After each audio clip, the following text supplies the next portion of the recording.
அல்லாஹு தாலா சொல்லுகிறான், அதாவது சூரா அன்ஆம் 125வது வசனம், சூரா அன்ஆம் 125வது வசனத்தில் நீங்கள் பார்க்கலாம், ஃபமையுரில்லாஹு ஐயஹ்தியஹு, யாருக்கு அல்லாஹு தாலா நேர்வழி காட்ட விரும்புகிறானோ அவனுக்கு என்ன செய்யணும்? இப்போ நேர்வழி காட்ட அல்லாஹ் விரும்புகிறான், நபிமார்களை அனுப்பிக்கிறான், வேதத்தை கொடுத்துக்கிறான். அவனுக்கு நேர்வழியை அல்லாஹு தாலா அவன் ஏற்றுக்கொள்ள வைக்கணும்டா அல்லாஹு தாலா சொல்கிறான், ஒருவனுக்கு நாம் நேர்வழி காட்ட விரும்பினால் யஷ்ரஹ் சத்ரஹு லில் இஸ்லாம், இஸ்லாத்தை ஏற்கின்ற அமைப்பில் அவனது உள்ளத்தை நாம் விரிவுபடுத்துவோம் அப்படின்றான். யஷ்ரஹ் சத்ரஹு, நான் சொன்னேன் ஏற்றுக்கொள்ளலண்டு, ஏற்றுக்கொள்வதற்கு அவனோட உள்ளத்தை அல்லாஹ் என்ன செய்வா? விரிவுபடுத்தும். அப்போ முதலாவது அவனோட உள்ளத்தில் என்ன நடக்குதுண்டா அல்லாஹு தாலா இஸ்லாத்தை கொண்டு போய் அவனுக்கு சேர்க்கறதுக்கு உள்ளத்தை தாராளமான ஒரு இடத்துக்கு அல்லாஹ் என்ன செய்கிறான்? கொண்டு போகிறான். அந்த செய்தி அவனோட உள்ளத்துக்குள்ளே அப்போ தான் போகும். மூடி வச்சிருந்தா என்ன செய்யாது? போகாது. உள்ளத்தை தாராளமான இடத்துக்கு போன உடனேயே அவனுக்கு அந்த நேர்வழி என்ன செய்து கிடைக்கிறது. வமை யுரிது ஐயுதில்ல, யாரையாவது வழிதவர செய்தால், அல்லாஹு தாலா யாரையாவது வழிதவர செய்ய நாடினால், யஜ்அல் சத்ரஹு தய்யிகன் ஹரஜன், அவனது இதயத்தை நெருக்கடியான உள்ளமாகவும் மிக நெருக்கடியான சூழ்நிலையிலும் அல்லாஹ் ஆக்கி விடுகிறான். அல்லாஹு தாலா அவனுக்கு நேர்வழியை தடுக்கணும்னா அல்லாஹு தாலாவுடைய அந்த நடைமுறை எப்படி இருக்கணும் என்று சொன்னால், அவனுடைய அநியாயத்தின் காரணமாக, அவனது அத்துமீறலின் காரணமாக ஒரு நேர்வழி அல்லாஹ் தடுக்க போகிறான். தடுக்கிறனா அவனை முதலாக செய்கிறது என்ன? யஜ்அல் சத்ரஹு, அவனுடைய உள்ளத்தை என்ன செய்யணும்? அல்லாஹ் தய்யிக், நெருக்கடியான உள்ளமாக அல்லாஹு தாலா என்ன செய்கிறான்? மாற்றுகிறான். அது அல்லாஹ் சொல்கிற டைமில் எப்படி சொல்கிறான்னு சொன்னால், கஅன்னமா யஸ்அது ஃபிஸ் ஸமா, வானத்தில் பயணிப்பவனை போல, வானத்தில் ஏறி செல்கின்றவனை போல அவனது உள்ளத்தை அல்லாஹு தாலா நெருக்கடிக்குள்ளாக்குகிறான். உதாரணத்தை பாரு, நான் சொன்னேன் என்ன, அதாவது ஒரு மனிதன வாழ்க்கையில் ஏற்படக்கூடிய அந்த குறுகிய நிலைப்பாடு உள்ளத்தை அவனுக்கு என்ன செய்யும்? சடரீதியாகவும் என்ன செய்யும்? சுருக்கும். இப்போ அல்லாஹு தாலா சொல்கிற உதாரணம் என்ன உதாரணம்? சடரீதியான ஒரு உதாரணம். சடரீதியான உதாரணம் ப்ராக்டிக்கலாக ஃபிசிக்கலி நம்ம பார்க்குற உதாரணம். கன்னமா யஸ்அது ஃபிஸ் ஸமா, அவன் வானத்தில் ஏறி செல்வதை போல. இப்போ நம்ம மேலுக்கு போக என்ன நடக்கும்? உள்ளம் சுருங்கிட்டே போகும், உள்ளம் சுருங்கிட்டே போகும். நம்ம ஆக உச்சத்துக்கு போயிட்டோம்னா உள்ளம் என்ன செய்யும்? மூச்செடுக்க நிறைய கஷ்டப்படும். கட்டாயம் என்ன வேணும்? ஆக்சிஜன் வேணும். அப்போ ஆக்சிஜன் இருக்கிறது கீழே தான். மேலே போக அவனுடைய தன்மை என்ன செய்யும்? குறைந்து கொண்டே வரும். மூச்செடுக்க முடியாத ஒரு தன்மை அவன் என்ன செய்வான்? உணர்வான். அதுபோல இவன் உள்ளத்தை நான் மாற்றிடுவான். எப்படி காற்றை அது சுவாசிக்காதோ அதே போல இவன் கருத்தை சுவாசிக்க மாட்டான். இந்த உள்ள நெருங்கினே அடுத்தவன் கருத்தை என்ன செய்ய மாட்டான்? சுவாசிக்க மாட்டான். அதுபோல நம்ம உள்ளத்தை மாற்றி விடுகிறோம். கதாலிக யஜ்அலுல்லாஹு ரிஜ்ஸ அலல்லதீன லா யுமினூன், ஈமான் கொள்ளாதவர்கள் மீது இவ்வாறே அல்லாஹு தாலா அசிங்கத்தை இடுகிறான், ஆக்கி விடுகிறான். அப்போ அசிங்கம் என்ற அல்லாஹ் நெருக்கடியான ஒரு உள்ளம் ஏற்படுவது. இப்போ நான் சொன்னேனே, ஏற்றுக்கொள்வதற்கு என்ன தேவை? தாராளமான உள்ளம் தேவை. ரெண்டு பேரும் டிஸ்கஷனுக்கு உட்கார்ற கொலையை இவன் உள்ளத்தை ஃபுல்லாக க்ளோஸ் பண்ணிடுறான். ரெண்டு லோண்டு குட்டுதுட்டு தான் நம்ம ஆறது அப்படின்னு சொல்லி உட்கார்ந்துடுறான். ஏதாவது வீட்டு பிரச்சனை, குடும்ப பிரச்சனை உட்கார்ற டைமில் என்ன சொல்லிட்டு பார்ப்போமே அப்படின்ற. இப்போ முதல்ல என்ன செஞ்சாரு? க்ளோஸ் பண்ணிட்டாரு. இதுக்கு பிறகு பேசி என்ன நம்ம அப்படியான ஆக்கள்கிட்ட ஃபதக்கிர் இன்ன ஃபாத்தி திக்ரா, சொல்வது பயனளிக்குமாக இருந்தால், ஞாபகப்படுத்த பயனளிக்குமாக இருந்தால் ஞாபகப்படுத்துங்கள். சிலர் ஞாபகப்படுத்தாதவன் ஒருத்தர் உட்கார்றார். இந்த கந்தூரி கத்தங்கள் பிதஅத்து ஷிர்க் என்று ஒருத்தர் விளங்கப்படுத்தியிருக்கிறார். ஒரு அறவராக விளங்கப்படுத்துகிறார். விளங்கப்படுத்தி முடிஞ்சு அவரும் வாதிக்கிறார். ஒரு அறவருப்புற அவர் சொல்கிறாரு, நரகத்துக்கு போனால் நான் இதை விட மாட்டேன்றார். நான் நரகத்துக்கே போனாலும் இதை விட மாட்டேன். அவர் சொன்னார், இதை ஃபஸ்ட்டுக்கே சொல்லிக்க நான் பேசிக்க மாட்டேன். எட தலைப்பே நீ நரகத்துக்கு போகக்கூடாது, நான் நரகத்துக்கு போகக்கூடாதுன்றதா. நான் நரகத்துக்கு போனாலும் விடமாட்டேன் என்ற கொள்கையில் நீங்கள் இருக்கிறீங்கன்னா என் டைம் என்ன செய்யாது? வேஸ்ட் ஆகிக்காது. நான் வேறு வேலையில் என்ன செஞ்சிருப்பேன்? பார்த்துருப்பேன். இப்படி க்ளோஸ் பண்ணிவிட்டு எந்த டிஸ்கஷனை நம்ம வைத்தாலும் சரி, அல்லது நம்மகிட்ட மட்டும்தான் ஹக் இருக்கு, எதிர்த்தரப்பில் உள்ளவன்ட்டு என்னது ஹக்குண்டுக்கு வாய்ப்பே இல்லை என்ற அமைப்பில் யார் பேசினாலும் அவர்களோட பேசி எந்த பிரயோஜனமும் இல்லை என்றதை புரிஞ்சுக்கணும். இதை அல்லாஹ் தாலா சொல்கிறான். உண்மையை ஏற்க மாத்திரம்னா அல்லாஹ் முதல்ல என்ன செஞ்சிடறான்? வானத்தில் போகின்றவனை போல நெருக்கடிக்கான உள்ளத்தில் அல்லாஹ் என்ன செஞ்சிடறான்? அதவனை ஆக்கி விடுகிறான் என்று சொல்லக்கூடிய அந்த செய்தியை பார்க்குறோம்.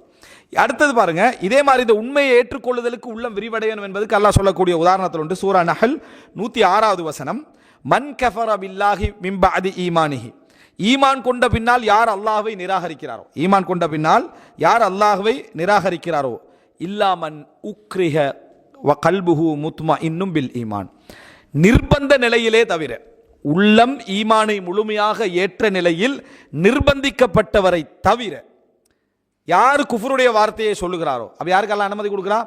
நிர்பந்திக்கப்பட்ட உயிர் போற அளவுக்கு நிர்பந்தமாகிட்டு அதனால குஃபர் வார்த்தையை சொல்ற இவனை தவிர மற்றவர்கள் யார் ஈமானுக்கு பின்னால் நிராகரிக்கிறாரோ அவருக்குரிய தண்டனையை சொல்ற டைம்ல அல்லாஹ் தஆலா சொல்றான், வலாக்கின் மன் ஷரஹ பில் குஃப்ர், யார் குஃப்ரிலே தாராளத்தை காட்டி அந்த வார்த்தையை பேசுகிறாரோ, குஃப்ர்ல தாராளமாக நடந்து கொள்கிறாரோ, குஃப்ர்ல விரிவான உள்ளத்தோடு அவர் என்ன செய்கிறாரோ இந்த வார்த்தையை சொல்கிறாரோ, நாங்கெல்லாம் என்ன சொல்றோம், கெட்டதுல உள்ளம் என்ன செய்யுது. அப்ப நல்ல முறையில் புரிஞ்சுக்கொள்ளணும், கெட்டதுலேயும் உள்ளம் தாராளமாக என்ன செய்யும் இருக்கு, வீண் விரயத்தில் தாராளமாக இருக்கு. அதே போல் என்ன இந்த வீட்டில் தாராளமாக நடந்து கொள்கிற பேரில் தொழாமல் இருக்கிற டைமில் தாராளமாக இருக்கேன், பிரச்சனை, நீங்கள் விரும்பினத்தை செய்யுங்க, உங்களோட சுதந்திரம், இதுவும் தாராளமானவர் தான். நீங்கள் தொழுகிறது தொழாதுன்னு உங்களோட சுதந்திரம், அது உங்களோட என்னது உங்களோட ரைட்ஸ் அப்படின்னு சொல்கிறோம், தாராளமானவன் தான். அவனும் என்ன தாராளமானவன் தான். ஆனால் எதில் தாராளமானவன், குஃபுரில் தாராளமானவர், குஃபுரில் தாராளமானவர். வீட்டில் என்ன நடந்தாலும் பரவாயில்ல, பாவம் நடந்தாலும் பரவாயில்ல, எது அநியாயம் நடந்தாலும் பரவாயில்லன்னு ஒருத்தர் விட்டு வைக்கிறாருன்னு வைங்களே, அவர் என்ன தாராளமானவர். அவர் என்ன தாராளமான, எதில் தாராளமானவர், கெட்டதில் தாராளமானவர். எனவே விரிவடைந்த உள்ளம் அதிகமாக நல்லதுக்கு உபயோகப்படுத்தப்பட்டாலும் கெட்டதுக்கும் என்ன செய்து குர்ஆன் உபயோகப்படுத்துகிறது என்பதை நீங்கள் பார்க்கலாம். ஃபஅலைஹிம் கதபும் மினல்லாஹி வலஹும் அதாபுன் அதீம். அல்லாஹ் தஆலா சொல்றான், வலாக்கின் மன் ஷரஹ பில் குஃப்ரி சத்ரன், உள்ளத்தால் யார் தாராளமாக இதில் நடந்து கொள்கிறாரோ, எதில் குஃப்ரில் தாராளமாக நடந்து கொள்கிறாரோ அவர் மீது அல்லாஹ்வுடைய கோப பார்வை உண்டாகும், கோபம் உண்டாகும் அப்படி என்று அல்லாஹ் தஆலா சொல்றதை பார்க்கிறோம். அடுத்தது பாருங்க, அதாவது ரசூலுல்லாஹி ஸல்லல்லாஹு அலைஹி வஸல்லம் அவர்களை பார்த்து அல்லாஹ் தஆலா அருள்களை சொல்லி காட்டுறார். சொல்லி காட்டுற டைமில் அலம் நஷ்ரஹ் லக சத்ரக், நபியே உமக்காக உமது உள்ளத்தை நாம் விரிவாக்கவில்லையா, விசாலப்படுத்தவில்லையா, வவதஅனா அன்க விஸ்ரக், உமது சுமையை உம்மை விட்டும் நாம் நீக்கவில்லையா அப்படின்னு அல்லாஹ் தஆலா கேட்டுட்டே போறான். அதுல முதல் அருளா ரசூலுல்லாஹ்க்கு அல்லாஹ் என்ன சொல்றான், அலம் நஷ்ரஹ் லக சத்ரக், உமது உள்ளத்தை நாம் விரிவுபடுத்தவில்லையா, விசாலப்படுத்தவில்லையான்னு அல்லாஹ் தஆலா கேட்கிறான். அப்படின்னா அஹ்லாக்குக்காக நல்ல உண்மையை ஏற்றுக்கொள்வதற்காக வஜதக வால்லன் ஃபஹதா, உம்மை வழி தவறியவராக கண்டு அல்லாஹ் தஆலா நேர்வழியில் என்ன செஞ்சான், அல்லாஹ் தஆலா ஆக்கினான். இதெல்லாம் ஷரஹ் சத்ர். அதே தான் மூசா அலைஹிஸ்ஸலாம் அல்லாஹ்ட்ட கேட்கிறார், ரப்பி ஷ்ரஹ் லி சத்ரி. அல்லாஹ் தஆலா ரசூலுல்லாஹ் பார்த்து சொல்றான் என்ன, அலம் நஷ்ரஹ் லக சத்ரக். எனவே ஒரு கருத்தை ஏற்றுக்கொள்வதில் உள்ளம் விரிவடைதல் என்றது மிக பிரதானமான பகுதி. எப்பொழுதுமே நீங்கள் எந்த ஒரு டிஸ்கஷன், குடும்ப டிஸ்கஷன் ஆகிக்கலாம், வாதங்களாக இருக்கலாம், மற்ற விஷயங்களாக இருக்கலாம், ஒரு கருத்து பரிமாறலாக இருக்கலாம், நீங்கள் பேத்து உட்கார்ற டைமில் எதிரில் உள்ள ஒன்று அஹ்லாக்க நீங்கள் தேட வேண்டாம். நிறைய பேர் என்ன நினைக்கிறேன்டா, அவர் சொல்கிற மாதிரி சொன்னால் நான் ஏற்றுக்கொள்ள போகிறேன், இவர் சொல்கிறதுக்கு காதுக்குள்ளே வாங்க, அது உண்மை. ஆனால் நீங்கள் அவனை விட தாராளமாக இருங்க, ஒரு விரிவடைந்த உள்ளத்தோடு இருங்க. அவர் சொல்கிற விதத்தை விட்டுட்டு அவருடைய கருத்தை ஏற்றுக்கொள்வதற்கு தாராளமாக இருந்தீங்கன்னா நிறைய டென்ஷன் இல்லாமல் போயிடும், நிறைய டென்ஷன் இல்லாமல் போயிடும். சாதாரணமாக இந்த ஒய்ஃபோட இங்கே வேலை செய்கிறவங்க இருக்கிறாங்களே, ஸ்கைப்பில் பேசுகிறதுக்கு உட்காந்து என்ன இந்த லேப்டாப்பை தூக்கி அடித்த பாட்டியெல்லாம் இருக்குது. எதுக்கு, ஸ்கைப்பில் வந்து கொஞ்சம் ஸ்லோவாக வாரத்துக்கு இவர் அஸ்ஸலாமு அலைக்கும் உண்டு, அவங்க சுகமாகிக்கிறாங்களா நல்லா ஆகிக்கிறீங்களான்னு கேட்க, அது பூரா பதில் மாறி மாறி வரும் தானே, கொஞ்சம் ஸ்லோவாகினா. அதில் நான் என்ன கேட்குறேன், நீ என்ன செய்கிறான்னு நெட்வொர்க் பிரச்சனையை கொண்டு வந்து வீட்டில் என்ன காட்டி பிரச்சனையில் இந்த மாதிரி நபர்களோட டிஸ்கஸ் பண்ணுறது எவ்வளோ பெரிய பாரம் சொல்லுவான். நீங்கள் பாரம் என்ன காரணம், அவன் என்ன இருக்கிறேன்னு புரிஞ்சு கொள்றதே அவனுக்கு என்ன ஒரு கஷ்டமான நிலை எடுத்து நம்ம பார்க்குறோம். ரசூல் ஸல்லல்லாஹு அலைஹி வஸல்லம் முன்னால் ஒருத்தர் கோவப்படுறாரு. அப்போ ரசூலுல்லாஹ் சொல்கிறார், ஒரு வார்த்தை சொன்னால் அவருக்கு என்ன செஞ்சிடும், கோபம் போயிடும். ஒரு சஹாபி பார்த்து அதை சொல்கிறாரு, நான் என்ன பைத்தியகாரனாண்டா அவர் கேட்டார். நீங்கள் அவுது பில்லாஹி மினஷ் ஷைத்தானிர் ரஜீம் சொன்னால் அவங்களோட கோபம் போயிடும் என்று ரசூலுல்லாஹ் சொல்கிறார், நான் என்ன பைத்தியகாரனாண்டா இருக்கிறார். அப்போ அது என்ன நடக்கும், அதான் கோபத்தில் உச்சகட்டம் வந்தால் முன்னால் ஏசுறவனுக்கு பதிலாக யாருக்கு ஏசிக்கிறது, தனக்கே ஏசிக்கொள்வான். நான் கொலகாரன் கவனமாரி என்றுவான், எனக்கு 2 முகம் இருக்கு தெரியுமான்வான், என் பழைய வாழ்க்கை உனக்கு தெரியுமான்னு கேட்பான். இது நல்லதா இது? அவன் கோபம் உச்சகட்டம் வந்த உடனேயே அவனோட உள்ளம் என்ன செஞ்சிருது, தையக் நெருக்கடியான இடத்துக்கு வந்துடுது. அதுக்கடுத்த பைத்தியம் தான் அவன் கேட்ட வார்த்தை ரசூலுல்லாஹ்வுடைய, அவர் கேட்ட வார்த்தை ரசூலுல்லாஹ் அந்த வார்த்தைக்கு உண்மையாக கேட்டிக்கிறேன், நான் பைத்தியம் தான் என்ற நிலை அவர் அடைகிறாரு, ஜுனூனை அனுசரிறாரு, அவர் அடைகிறாரு. எனவே நம்ம பைத்தியமாக இன்னொருத்தர் பார்க்குற நிலைமைக்கு நம்ம வராமல் இருக்கணுமா இருந்தா நம்ம என்ன செய்யணும், தாராளமான விரிவான ஏற்கத்தக்க ஒரு உள்ளத்தோடு நம்ம என்ன செய்யணும், இருக்க வேண்டும் என்பதை நம்ம புரிந்து கொள்ள வேண்டும். அன்புள்ள சகோதரர்களே, அப்போ இது ஒரு மிக முக்கியமான நிலை. இப்போ மூசா அலைஹிஸ்ஸலாத்துடைய வரலாற்றில் நம்ம அடுத்த பகுதியை பாருங்க. இப்போ ஏற்றுக்கொள்ளல் என்ற பகுதி, இது ஏற்றுக்கொள்ளல் பகுதி. எதிர்கொள்ளல் இருக்குது, எதிர்கொள்றதுக்கும் உள்ளம் தாராளமாக இருக்க வேண்டும் என்பதை புரிந்து கொள்றதுக்கு அதே மூசா அலைஹிஸ்ஸலாத்துடைய செய்திகளை பாருங்க. அல்லாஹ் தஆலா சொல்றான், இத்ஹப் இலா ஃபிர்அவுன், ஃபிர்அவுனிடத்தில் செல்லுங்க. மூசா அதாவது புதுசாக ஒரு மன்னனை ஒருத்தர் எதிர்கொள்ள போறாருன்னு வைங்களே, அவரை வந்து ஃபேஸ் பண்ணுறதுல கொஞ்சம் இறக்கம் கூட நமக்கு அது என்ன சில வேலை நல்ல முறையில் நடக்கலாம், வாய்ப்பு இருக்கேன்னு கூட தெரியலாம். மூசா அலைஹிஸ்ஸலாம் ஏற்கனவே சந்திச்சிட்டாரு. அவருடைய வாழ்க்கையுடைய பிரச்சனை ஆரம்பிக்கிறது அங்கிருந்தான். அவரோட லைஃப் தலைகீழாக மாறுறது எங்கிருந்து? ஃபிரௌனுடைய சப்ஜெக்ட்லேருந்து. அவ்வளவு கொடுங்க, தன்னையே குழந்தையிலிருந்து கொள்றதுக்கு எதிர்கொண்டவனோட போகிறான். அதுக்கு பின்னால் அதாவது வளர்ந்த பின்னால் கொள்றதுக்கு தேடிக்கின்ற ஃபிரௌன்ட்ட போகிறோம். தன் கடவுள் என்ற ஒரு பகுதியே இல்லை என்று. ஒமா ரப்புல் ஆலமீன், ரப்புல் ஆலமீன் என்ன அப்படின்னு கேட்குறான். அப்படின்னு அந்த கன்செப்டே என்ன அப்படி என்னன்னு கேட்கக்கூடிய ஒருத்தனை ஃபேஸ் பண்ண போகிறோம்டா, கருத்து ரீதியாகவும் செட் ஆகாத ஒரு ஆள், கொடுமையிலையும் உச்சகட்டத்துக்கு ஒரு ஆள், கடவுள் என்று தன்னை அறிவிச்சவன்ட்ட பேச பண்ணணும். எப்படிப்பட்ட ஒரு மனநிலை மூசா அலைஹிஸ்ஸலாத்துக்கு என்ன செய்யும் இருக்கும். அப்போ சொன்ன உடனே அல்லாஹ் தஆலா சொல்றான், இத்ஹபிலா ஃபிரௌன இன்னஹு தகா, ஃபிரௌனுடத்திலே செல்லுங்கள், அவன் அத்துமீறி விட்டான், அவன் வரம்பு மீறி விட்டான். மூசா அலைஹிஸ்ஸலாம் கால ரப்பி ஷ்ரஹ் லி சத்ரி, முதலாவது சொல்ற, யா அல்லாஹ் எனது உள்ளத்தை எனக்கு விசாலை, எதிர்கொள்வதற்கு தாராளமான உள்ளம் வேண்டும், விசாலமான உள்ளம் வேண்டும்.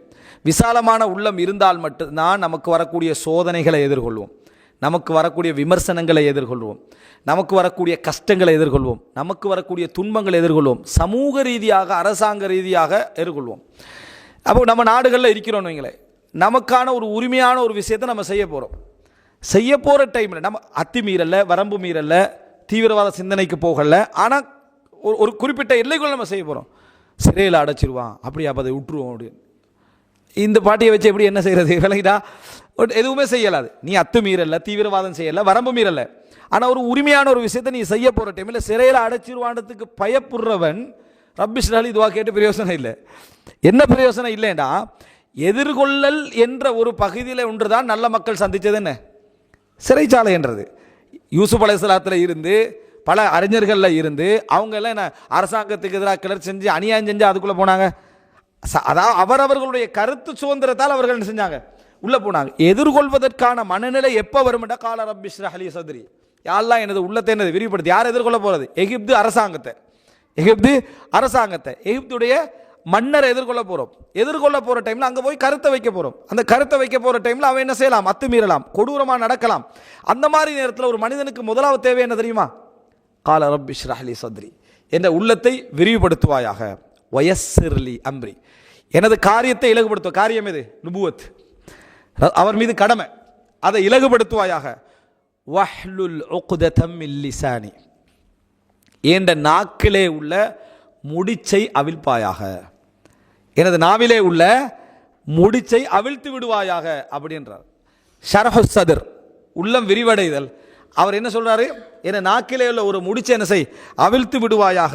யஃப்கஹு கௌலி, என்ற வார்த்தையை விளங்கிக் கொள்வதற்காக உள்ளத்தை விரிவுபடுத்தணும், என்ற காரியத்தை இலகுபடுத்தணும். நாக்கில் உள்ள முடிச்சை என்ன செய்து விடு, அவிழ்த்து விடு. எதற்காக? என்ற வார்த்தை அவர்கள் விளங்கிக் கொள்வதற்காக. வஜஅல் லி வஸீரம் மின் அஹ்லி, எனது குடும்பத்திலே இருந்து ஒரு சகோதரனை எனக்கு என்ன செய், அதாவது எனக்கு ஒரு உறவை என்ன செய், ஏற்படுத்து, ஒரு துணையை ஏற்படுத்து. ஹாரூன அஹி, என் சகோதரன் ஹாரூனை எனக்கு என்னது துணையாக ஏற்படுத்து. உஷ்துது பிஹி அஸ்ரி, என வாழ்க்கையை அதன் மூலமாக, எனது பயணத்தை அதன் மூலமாக என்ன செய், அதாவது பலப்படுத்து. வ அஷ்ரிக்ஹு ஃபி அம்ரி, எனது காரியத்திலே அவரை கூட்டு சேர அப்படின்னு ஒரு செய்தி வருது தஃப்சீரில். அது வரலாற்று செய்தி. ஆயிஷா ரலியல்லாஹு அவங்க வந்து ஒரு இடத்துல போயிட்டீங்கன்னா, கிராமப்புற வாசிகள் 2 பேர் பேசிக்கிறாங்க. யார் சகோதரர்களில் மிகவும் சிறந்தவர், சகோதரர்களாக இருந்த இரத்த உறவுகள் இருந்த சகோதரர்கள் மிகவும் சிறந்தவர் யார்? இப்போ ஒருத்தர் அவர் சொல்கிறார், மூசா அலைஹிஸ்ஸலாம் தான். நுபுவத்தில் தன் சகோதரனை பங்கு சேர்த்து கொண்டார். நுபுவத்தில் அஷ்ரிக்ஹு ஃபி அம்ரி, நுபுவத்தில் தன் சகோதரனை என்ன பங்கு சேர்த்துக்கிட்டாரு. சாதாரண கம்பெனியாக இருந்தாலும் சகோதரர்களை போட்டுறக்கூடாதுப்பா, பெரிய சிக்கலில் போய் இது முடிஞ்சிடும், க்ளோஸ் பண்ணுற பாட்டிகள் தான் என்ன அதிகம். சொந்தக்காரரை வச்சிங்கன்னா பெரிய பாதிப்பை பண்ண, ஏன்னா அவன் அதை எதிர்கொள்ள ரெடி இல்லை. பாதிப்புட்டா என்ன தெரியுமா, அவன் அதை எதிர்கொள்ள ரெடி. மற்றவனால் மட்டும் பாதிப்பு வராதா? வரும். இவனால் பாதிப்பு அதிகம், பலமும் அதிகம். உறவினர்களை நீங்கள் வச்சுருந்தீங்கன்னா, உறவினர்கள் ஒரு ஆள் திருமணம் முடிச்சுட்டாரு வைங்களே, பாதிப்பும் அதிகம் தான், பலமும் அதிகம். பலமும் என்னது, பாதிப்புக்கேற்ப என்ன செய்யும், பலம் இருக்கும், பலமுக்கேற்ப என்ன செய்யும், பாதிப்பு இருக்கும். ஆனால் இவன் என்ன, அந்த வந்து பாதிப்பை மட்டும்தான் மனுஷன் என்ன செய்வான், யோசிப்பான். மூசா அலைஹிஸ்ஸலாம் சொன்ன உடனே என்ன, ஹாரூன அஹி, என்ற சகோதரனை என்ன செய், எனக்கு கூட்டாக்கி விடு. அப்போ சகோதரர்களையே மிக சிறந்தவராக யார் இருக்கிறாரு, மூசா அலைஹிஸ்ஸலாம் இருக்கிறார் அப்படி என்று சொன்ன அந்த செய்தியை நம்ம என்ன செய்யறோம் பார்க்கிறோம். இப்போ இதில் மூசா அலைஹிஸ்ஸலாம் இதே அம்சத்தை வந்து, அதாவது ஒரு இன்னொரு வார்த்தையில் சொல்றாரு. இது குர்ஆன்ல வரக்கூடிய இன்னொரு இடத்துல நீங்க பார்க்கலாம். எப்படின்னு சொன்னால், எப்படி சொல்றாருன்னு சொன்னால், அதாவது யா அல்லாஹ் எனக்கு வந்து, அதாவது என் நாக்கில் இருந்து என்ன முடிச்சை அவிழ்த்து விடு, எதற்காக வேண்டி என்று அவர் சொல்றாருன்னு சொன்னால் வலா யன்தலிகு லிசானி, என்ற நாக்கு எனது நாவு அதாவது அசைவதில்லை, அவர்களுக்கு கேட்பதை விளங்கப்படுத்துவதற்காக அது என்ன செய்யறதில்லை, அது அசைவதில்லை, அதனால் அதை என்ன செஞ்சிரு எனக்கு லேசாக்கி விடு அப்படின்றது. அப்போ ரப்பிஷ்ரா அலி சதுரி அப்படின்றத இதோட சம்பந்தப்படுத்தி நீ யோசிச்சு பாருங்க. யார் ஒரு மனிதனுக்கு விளங்கப்படுத்துறதுக்கு இயலாம போகுதோ, அடுத்தவருக்கு விளங்கப்படுத்த இயலாம போகுதோ, மக்கள் விளங்குற இடத்துக்கு கொண்டு வரையலாம் போது அவருடைய உள்ளம் என்ன செய்யும், நெருக்கடிக்கு உள்ளாகும். அவருடைய உள்ளம் நெருக்கடிக்கு உள்ளாக மாறும். அதை மூசா அலைஹிஸ்ஸலாம் சொல்றாரு, வஹ்லுல் உக்தத்தம் மின் லிசானி யஃப்கஹு கௌலி, என்ற வார்த்தையை விளங்கிக் கொள்வதற்காக என்ன நாவிலிருந்து அந்த முடிச்சை என்ன செய்து விடு, அவிழ்த்து விடு. மூசா அதாவது ஹாரூனை சேர்க்கிறதுக்கு இன்னொரு காரணம் சொல்றாரு, ஹுவ அஃப்ஸஹு மின்னி லிசானன், விளங்கப்படுத்துறதுக்கு இவர் என்னை விட என்ன மிகவும் பொருத்தமானவர், மிகவும் பொருத்தமானவர். எனவே தஅவா களத்துக்கு பெரிய பேச்சாற்றல் இருந்தால் மட்டும்தான் அவர் தாயா வரணும், மக்களுக்கு சொல்லணும்ன்றதல்ல. ஹாரூன் அலைஹிஸ்ஸலாம் ஹு அஃப்ஸஹு மின்னி லிசானன், அவர் என்னை விட மிக தெளிவாக பேசக்கூடிய சிறப்பான நபி யார்? ஹாரூன் அலைஹிஸ்ஸலாத்தை விட மூசா அலைஹிஸ்ஸலாம் தான். பேச்சாற்றல ரெண்டு பேரும் வச்சுக்கிட்டா ஹாரூன் அலைஹிஸ்ஸலாம் தான் என்ன முன்னுக்கு உள்ளவர். ஆனால் நபித்துவத்தில் சிறப்பானவர் யாரு? மூசா அலைஹிஸ்ஸலாம் தான். அது மூசா அலைஹிஸ்ஸலாமே சொல்றார், ஹுவ அஃப்ஸஹு மின்னி லிசானன், என்னை விட தெளிவாக என்ன செய்வார் அவர் பேசுவார். எனக்கு சில அறிஞர்கள் சொல்றாங்க வஹ்லுல் உக்தத்தம் மின் லிசானி, எனது நாவிலிருந்து ஒரு முடிச்சை அவிழ்ப்பாயாக என்று தான் மூசா அலைஹிஸ்ஸலாம் என்ன செஞ்சாரு கேட்டாரு. அப்படின்னா என்ன, முழுமையா பேச்சாற்றல் உள்ள ஹாரூனை போல என்ன ஆக்குன்னு என்ன செய்யல மூசா கேள்வி, அவங்களுக்கு விளங்கப்படுத்துற அளவுக்கு எனக்கு வந்தா போதும், நான் பெரிய புலவராக இருக்கணும்னு அவசியம் இல்லை, மக்களை மயக்கி கவர்ச்சியாக்க வேண்டிய ஒரு புலவராக இருக்க வேண்டிய ஒரு அவசியம் இல்லை அப்படின்றாங்க. எனவே அன்புள்ள சகோதரர்களே, அடுத்தவருக்கு சொல்றதுக்காக நமக்கு ஒரு பேச்சாற்றல் இருக்கணுமே தவிர நான் திறமையானவன்றதுக்காக ஆக்க வேண்டிய அவசியம் இல்லை. உமர் ரலியல்லாஹு ஒரு வாராரு, வந்த உடனே 3 விஷயத்தை பற்றி கேட்கிறாரு. அதுல உண்டு என்னன்னா, மக்கள் எனக்கு நான் சம்பவம் சொல்லக்கூடியவன், நிறைய சம்பவங்களை சொல்றாங்க, சொல்லவான்னு கேட்கிறாரு. உமர்லாம் சொல்றாங்க, வெறுக்கிறாங்க உமர்லாம், விரும்பினா செய்யுங்க, செய்யாமல் இருந்தால் நல்லது என்றாங்க. நான் உங்களோட கருத்தை கேட்க தான் வந்திக்கிறேன், நீங்கள் சொல்லுங்கன்றாரு. நான் அதை வெறுக்கிறேன். நாங்கள் என்ன காரணம் வேண்டாம், நீங்கள் கதை சொல்ல ஆரம்பிச்சிங்கன்னா மக்களை விட நீங்கள் சிறந்தவர்னு எண்ணம் உங்களுக்கு என்ன செய்யும் வர ஆரம்பிக்கும், அவர்களை விட நான் உயர்ந்தவர்ன்ற எண்ணம் உங்களுக்கு என்ன செய்யும் வர ஆரம்பிக்கும். நாளைக்கு அல்லாஹ் தஆலா அவர்களை விட நீ மிக கேவலமானவன் என்ன செய்வா மறுமை நாளில் ஆக்கி விடுவான். அந்த மாதிரி ஒரு நிகழ்வை நான் பயப்படுறேன். ஏன்னா கதை சொல்றதுடைய மக்களை திருத்துற நோக்கம் இருந்தால் இன்னொன்று என்னைக்கு புதுசாக மக்களுக்கு கதைகளை சொல்லணும், அதன் மூலம் அவங்க ரசிக்கணும் எண்ணம் என்ன செய்யும் வரும் என்றார். எனவே பேச்சாற்றலின் பொழுது இந்த மனநிலை மக்களுக்கு விளங்கப்படுத்தணும் என்கின்ற இந்த அடிப்படையான இந்த தேவை மட்டும்தான் என்ன செய்யணும் இருக்க வேண்டும். அப்போ மூசா அலைஹிஸ்ஸலாம் என்ன சொல்றாருண்டா, அதாவது நான் எனது முடிச்சை அவிழ்த்து விடு அவர்கள் விளங்கிக் கொள்வதற்காக, செய்தியை புரிந்து கொள்வதற்காக என்று சொல்றதை பார்க்கிறோம். எனவே எதிர்கொள்வதற்கு அந்த உள்ளத்தை அல்லாஹ் தஆலா என்ன செய்யறான் விரிவுபடுத்தக்கூடிய நிலைமை பார்க்கிறோம். இதே நிலைமை ரசூலுல்லாஹ்களுக்கு அல்லாஹ் தஆலா ஏற்படுத்துறான். எப்படி ஏற்படுத்துறான்னா, அலம் நஷ்ரஹ் லக சத்ரக், உமது உள்ளத்தை நாம் உமக்காக விரிவுபடுத்தவில்லையான்றதுக்கு சொல்லப்படுற தஃப்சீர்ல உண்டுதான். ரசூலுல்லாஹ் நபித்துவம் அவருக்கு கிடைப்பதற்கு முன்னால அவருடைய இதயம் என்ன செஞ்சது பிளக்கப்பட்டது. இதயத்திலிருந்து ஒரு துண்டு என்ன செஞ்சது எடுக்கப்பட்டுச்சு. ஹாதா ஹல்லு ஷைத்தானி மின்க், இது ஷைத்தானுடைய பங்கு, உங்களில் உள்ள ஷைத்தானுடைய பங்குன்னு சொல்லப்பட்டுச்சு. பின்னர் அந்த இடம் என்ன செஞ்சது தைக்கப்பட்டுச்சு. அதனுடைய அடையாளம் அதில் என்ன செஞ்சது இருந்த இடத்தை பார்க்கிறோம். இப்போ தச்சா சதையில் அடையாளம் ஒன்றிருக்கும் என்றது இயல்பாக எந்த காலத்திலையும் புரிஞ்சு கொள்ளலாம், ஜாஹிலியா காலத்திலையும் புரிஞ்சு கொள்ளலாம். அந்த அடிப்படையில் அது இருக்கும்.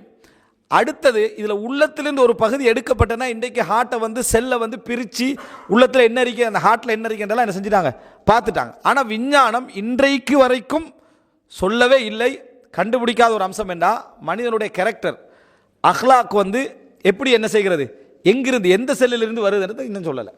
மூளைக்குரிய வேலை என்னன்னு சொல்லிட்டா, ஹார்ட்டுக்குரிய வேலை என்னன்னு என்ன செஞ்சிட்டா சொல்லிட்டா. ஆனால் அஹ்லாக் எங்கிருந்து தோட்டம் பெறுதுன்னு சொல்லலை. ஜீன் என்று சொல்கிறேன், ஜீன் தான். எந்த செல்லில் அந்த ஜீன் இருக்குது, அந்த ஜீனில் எந்த இடத்துல அந்த கேரக்டர் இருக்குது இல்லை, அதை பிரித்து அதாவது ஹியூமன் ஜீனோம் ப்ரொஜெக்ட் பெரிய ஒரு ஆய்வே செய்கிறான். 20 வருஷமாகவோ 10-15 வருஷமாக நடந்துட்டு இருக்குது.